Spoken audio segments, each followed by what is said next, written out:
We know that 50% of the GDP in Ontario is right here in Toronto, and we need to get the 401 moving. It's at full capacity, even at midnight. Doug Ford on the growing congestion on Ontario's largest and busiest highway. And that's why the Premier says he's put the proposed tunnel under the 401 on a priority list. Ford says it's a vital nation-building project, deserving of streamlined approvals. We can't think anymore now about, a year down the road. We have to think of 50 years down the road.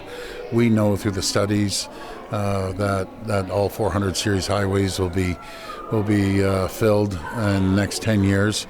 So we have to think about moving forward. The Premier first pitched the controversial plan last summer and doubled down on it during the provincial election.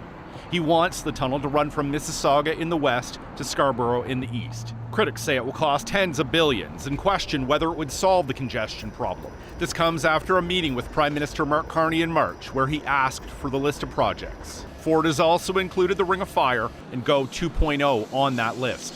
The number one priority is the Ring of Fire, one project, one review, which is absolutely critical. Opposition critics were quick to pan the tunnel's inclusion. Honestly, this is outrageous and ridiculous. I'm not sure the Fantasy Tunnel will be on the Prime Minister's list of priorities. I just think it is ridiculous that the Premier even suggests that his Fantasy Tunnel is somehow a project that's going to stimulate the economy. But the province's transportation minister says the government can build big projects. And despite the skepticism, it intends to push ahead with the tunnel. 7 years ago, when we released our plan on $70 billion for public transit, the subway lines across the province, I think a lot of people doubted that we could get shovels in the ground. We've got shovels in the ground on those. And look, it's time to build.